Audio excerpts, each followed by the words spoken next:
Halo semuanya, sebelumnya perkenalkan, kami dari kelompok 6 akan mempresentasikan sebuah analisis kasus AMDAL dengan rujukan Undang-Undang Cipta Kerja pada mata kuliah Kajian Dampak Lingkungan. Jadi, jangan lupa simak videonya ya. Sebelum kita masuk ke dalam materi, berikut adalah nama anggota kami sebagai penyusun presentasi kali ini. Yang pertama ada Ivan Setiawan dengan NIM M0822051. Yang kedua adalah Tifa Aninda Kusuma dengan NIM M0822056. Yang ketiga ada Roy Andrianto dengan NIM M0822074. Yang keempat ada Winnie Hadifa dengan NIM M0822082. Dan yang terakhir ada Zahir Abdurrahman Al-Ghifari dengan NIM M0822085. Di dalam analisis kasus kali ini, terdapat beberapa pokok pembahasan. Yang pertama ada AMDAL, yang kedua studi kasus, yang ketiga pelanggaran, serta yang terakhir adalah solusi. Nah, untuk poin pertama akan membahas AMDAL. Pengertian AMDAL menurut PP nomor 27 tahun 99 adalah kajian mengenai dampak besar dan penting untuk pengambilan keputusan usaha yang direncanakan pada sebuah lingkungan hidup. Kegunaan AMDAL sendiri yang pertama sebagai bahan perencanaan pembangunan, membantu proses pengambilan keputusan, memberikan masukan untuk penyusunan, dan memberikan informasi dampak bagi masyarakat. Kriteria AMDAL menurut Undang-Undang Nomor 32 Tahun 2009 dan Undang-Undang Nomor 23 tentang PPLH yang pertama, pengubahan bentuk lahan dan bentang alam, eksploitasi sumber daya alam terbarukan maupun tidak terbarukan, proses dan kegiatan yang secara potensial dapat menimbulkan pencemaran, proses dan kegiatan yang hasilnya mempengaruhi lingkungan, proses dan kegiatan yang hasilnya mempengaruhi pelestarian, konservasi dan atau perlindungan, introduksi jenis tumbuh-tumbuhan, hewan dan jasad renik, mempunyai risiko terhadap pertahanan negara, penggunaan bahan hayati dan non-hayati, serta penerapan teknologi yang berpotensi menimbulkan dampak besar. Dokumen AMDAL terdiri dari kerangka acuan AMDAL yang merupakan ruang lingkup kajian AMDAL yang merupakan hasil pelingkupan. Selanjutnya ada AMDAL atau analisis dampak lingkungan yang mendalami dampak penting rencana usaha dan atau kegiatan. RKL atau rancangan pengelolaan lingkungan hidup yang merupakan upaya penanganan lingkungan hidup akibat dari kegiatan. RPL atau rancangan pemantauan lingkungan hidup yang merupakan upaya pemantauan komponen lingkungan hidup yang terkena dampak kegiatan. Selanjutnya ada ringkasan eksekutif atau dokumen yang meringkas secara singkat dan jelas hasil kajian. Selanjutnya untuk studi kasus yang akan kami bahas, yaitu mengenai pelanggaran pencemaran lingkungan OTR PT Kimu Sukses Abadi atau KSA yang berada di Cikarang.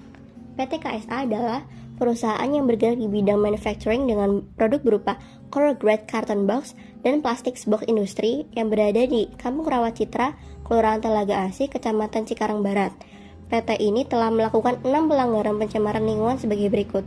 Yang pertama, belum memiliki dokumen lingkungan dan persetujuan lingkungan, membuang air limbah yang menyatu dengan saluran drainase air hujan yang menuju ke badan air, belum memiliki persetujuan teknis pemenuhan baku mutu air limbah, menyimpan limbah B3 yang berupa kemasan bekas tinta B3214 di area terbuka di halaman perusahaan, belum memiliki tempat penyimpanan limbah B3 yang sesuai dengan ketentuan teknik, serta belum memiliki rincian teknik. Selanjutnya masih dalam studi kasus pelanggaran pencemaran lingkungan yang dilakukan oleh PT KSA. Pembuangan saluran limbah PT KSA memasuki saluran drainase masyarakat sekitar hingga mengalir ke sungai dan mencemari limbah ke Kali Sadang. Limbah itu berasal dari pencucian tinta printing dengan yang digolongkan sebagai limbah B3 atau limbah bahan berbahaya dan beracun.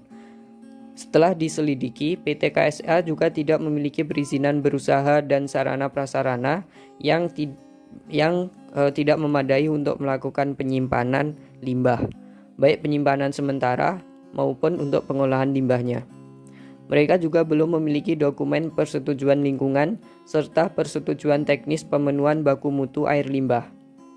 PT KSA juga belum memiliki tempat penyimpanan limbah B3 sesuai dengan ketentuan teknis. Dan mereka juga belum memiliki rincian teknis penyimpanan limbah B3 yang dihasilkan. Selanjutnya masih dalam studi kasus pelanggaran pencemaran lingkungan yang dilakukan oleh PT Kimu Sukses Abadi atau PT KSA. Pembuangan saluran limbah PT KSA memasuki saluran-saluran drainase masyarakat sekitar hingga mengalir ke sungai dan mencemari limbah ke Kali Sadang. Limbah itu berasal dari pencucian tinta printing dengan golongan sebagai limbah B3 atau limbah bahan berbahaya dan beracun. Setelah diselidiki, PT KSA juga tidak memiliki perizinan berusaha dan sarana prasarana yang tidak memadai untuk penyimpanan limbah, baik penyimpanan sementara dan juga untuk pengolahan limbahnya. Mereka belum memiliki dokumen persetujuan lingkungan serta persetujuan teknis pemenuhan baku mutu air limbah. PT KSA juga belum memiliki tempat penyimpanan limbah B3 sesuai dengan ketentuan teknis. Mereka juga belum memiliki rincian teknis penyimpanan limbah B3. Selanjutnya adalah dampak terhadap masyarakat. Yang pertama adalah dapat mencemari lingkungan perairan sungai dan dapat merusak ekosistem di dalamnya.